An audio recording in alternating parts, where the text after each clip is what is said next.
Halo sahabat story, gimana kabarnya? Semoga kamu baik-baik aja ya. Nah, kali ini aku bakal bawain sebuah cerita yang berjudul Jalan Angker Menuju Rumah. Let's go. Nama saya Jarar, dan rumah yang saya tinggali adalah rumah warisan keluarga yang terletak di sebuah desa kecil di pinggiran kota. Jauh dari hiruk-pikuk kehidupan kota. Rumah ini sudah berdiri sejak lama. Meskipun terkesan sederhana, rumah ini penuh dengan kenangan masa kecil saya. Saya tumbuh besar di sini, tinggal bersama orang tua dan adik-adik saya. Namun setelah orang tua saya pindah ke kota, saya memilih untuk tetap tinggal di rumah ini, menjaga dan merawatnya seorang diri.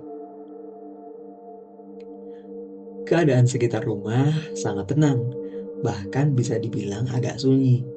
Jalan menuju rumah ini cukup jauh dari jalan utama desa, dan untuk mencapainya saya harus melewati jalan setapak yang sering kali terlihat sepi, terutama setelah malam. Sebagian orang mengatakan kalau jalan ini cukup angker, banyak yang menghindari melaluinya, terutama setelah matahari terbenam. Awalnya saya tidak terlalu memikirkan hal itu. Saya terbiasa dengan jalanan yang sepi dan gelap. Bahkan itu menjadi salah satu alasan saya memilih untuk tetap tinggal di sini, jauh dari keramaian. Tapi seiring berjalannya waktu, saya mulai merasakan keanehan yang sulit dijelaskan, terutama setelah malam tiba. Jalan itu seperti menjadi hidup dengan sendirinya, seolah-olah ada sesuatu yang mengikuti setiap langkah saya. Suatu malam, teman lama saya, Riko, memutuskan untuk mengunjungi saya. Riko adalah teman saya sejak kecil. Kami sudah saling mengenal dan berbagi banyak cerita. Riko adalah orang yang sangat ceria, tapi kalau soal cerita horor, dia adalah orang yang paling penakut. Setiap kali saya bercerita tentang hal-hal aneh yang terjadi di sekitar rumah ini, dia pasti akan meremehkan atau menganggap saya cuma berlebihan. Namun malam itu dia terlihat ingin menguji ketakutannya sendiri. Jar, gue ke rumah lo aja malam ini ya. Gue denger cerita serem tentang jalan itu. Masa gue gak nyobain sendiri sih? Ujarnya dengan nada bercanda. Meskipun saya bisa melihat ada sedikit kekhawatiran di wajahnya. Santai aja, Riko. Gak ada yang serem kok. Cuma jalan biasa. Lo cuma denger cerita doang. Jawab saya sambil tertawa, mencoba menenangkan dia. Riko sampai di rumah sekitar pukul 8 malam. Dan setelah sedikit mengobrol, kami memutuskan untuk jalan-jalan sejenak keluar rumah. Saya pikir akan jadi malam biasa, tanpa ada yang aneh. Saya pikir ini akan jadi malam biasa saja, tanpa ada yang aneh. Kami berdua berjalan menyusuri jalan setapak yang menuju rumah saya. Di siang hari jalan ini tampak biasa saja, dikelilingi oleh pepohonan besar yang memberi kesan sejuk. Namun malam itu suasana berbeda. Semakin kami berjalan, semakin gelap rasanya. Seolah kegelapan itu menyelimuti jalanan kami. Tak ada suara lain kecuali langkah kami yang terhenti setiap kali kami menoleh. Jar, gue mulai ngerasa gak enak nih, ujar Riko sambil melirik ke sekitar. Wajahnya mulai tampak gelisah. Santai aja bro, lu cuma terlalu mikirin cerita orang, jawab saya mencoba untuk tidak terlalu khawatir. Namun rasa cemas merayap juga dalam diri saya.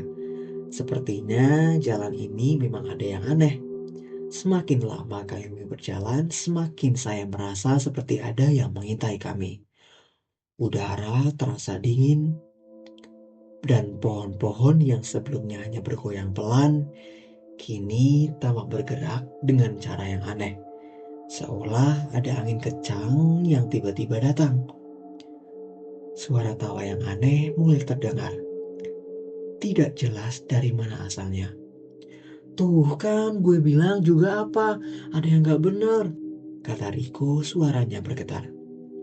Lo denger gak itu suara apa sih? Hei, hei, suara apa itu? Hei, itu suara apa? Saya mencoba untuk tetap tenang walau hati saya mulai berdebar. Itu cuma suara angin pasti, jawab saya meskipun suara tawa itu semakin jelas. Namun tawa itu tak hanya berhenti di sana. Suara itu semakin keras. Dan kini suara itu lebih dari satu suara yang terdengar sangat jelas. Seperti sekumpulan orang yang sedang tertawa keras. Hihihi. Tawa yang tidak wajar. Yang membuat bulu kuduk saya merinding. Kami berhenti sejenak saling berpandangan. Jar, ini nggak bisa dibiarin. Ada yang nggak beres, kata Riko.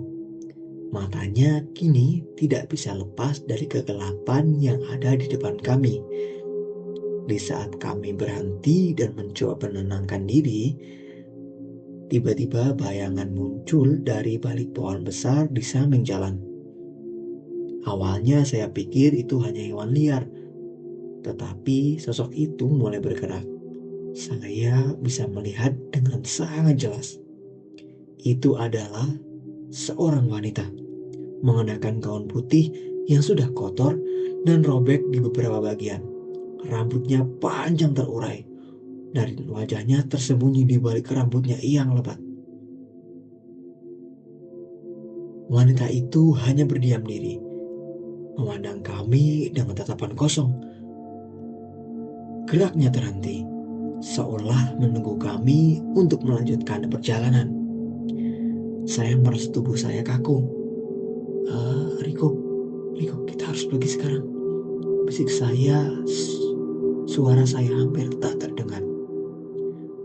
Riko menggenggam tangan saya dengan erat. Gue nggak mau lihat ini, Jar. Jar, itu apaan? Itu apaan, Jar? Kenapa dia nggak bergerak? Tiba-tiba wanita itu tersenyum sangat lebar.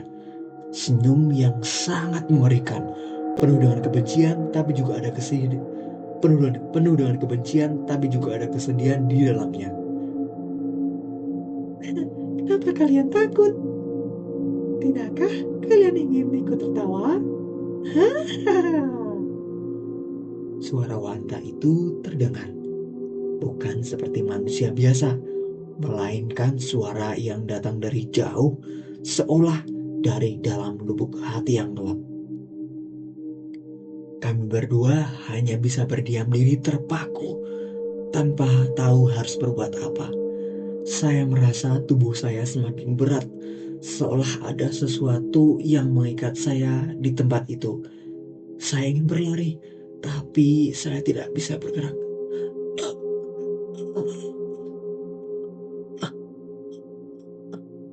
Tiba-tiba suara langkah kaki terdengar dari belakang kami. Lebih keras dan lebih dekat, seperti ada seorang yang berlari ke arah kami.